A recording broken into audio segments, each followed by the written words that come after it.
John Marshall, Oncology Unscripted, Groundhog Day. That means this is that movie that just the day just keeps happening over and over and over again until we get it right. Do you ever feel like that, whether it's in your clinic or in your commute or in your day job? Here in Washington, D.C., the snow is so hard, they're calling it snowcrete, and we're not clear we're ever going to get dug out of it. You know, it really is fitting to have Washington, D.C. frozen solid like a rock because there's a whole lot of talk about ice, that's for sure.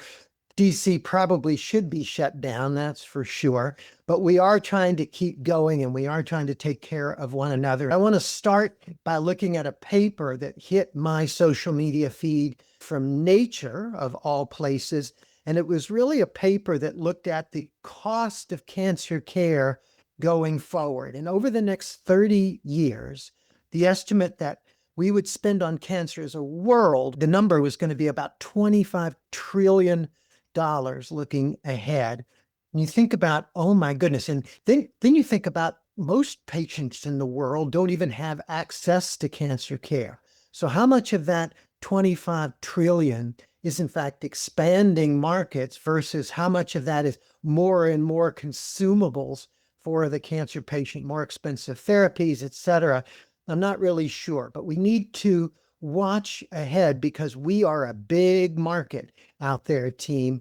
At the same time, we just got the American Cancer Society numbers that basically, this is just US, remember, said that over 2 million new cancers are being diagnosed in the year ahead. That's about 5,800 per day. And about 600,000 of those people will die of their cancer. Now, to be blunt, that sounds terrible, but that's actually better. In fact, if you look over time, cancer mortality has fallen by over 30%. And so more and more people being diagnosed with cancer are subsequently cured of their cancer. But as you know, there's also some scary trends in increasing incidence of cancer that they project in this American Cancer Society summary paper from the last year and the predictions for the year ahead. You know, breast cancer, prostate cancer, young onset colon cancer, melanomas in women, et cetera. So there are rises being seen in incidence. We are doing better at diagnosis. We are doing better at curing. We are spending more and more money as we go ahead. And how are we going to get through all of this? And so then here, again, in the Ice Palace of Washington, D.C., cancer research has been under threat. There have been drastic cuts, slowdowns, unfunded grants, things that the government said, we're not funding that anymore. We're going to put a hold on that. That's even at the level of NCI comprehensive cancer centers and many other aspects of cancer care.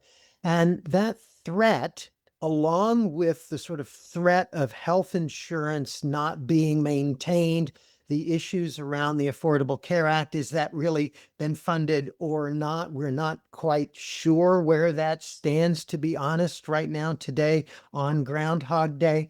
So there's a lot of threat to our industry and our business going forward. But just in the last 24 hours, they did sign downtown in the Ice Palace, they did sign the ongoing bill through September, which at least maintains the National Cancer Institute funding at its current level. In some areas, it might actually be higher, but don't let anybody know down there because they'll cut it.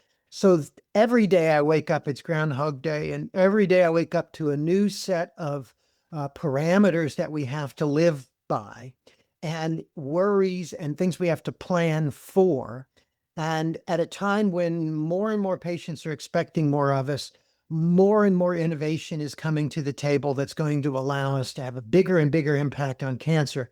And of course, this house of cards may all fall. So stay tuned, keep a watch here on Oncology Unscripted for the next day, next chapter in our world of Groundhog Day, the Ice Palace, cancer care in the world today. John Marshall, Oncology Unscripted.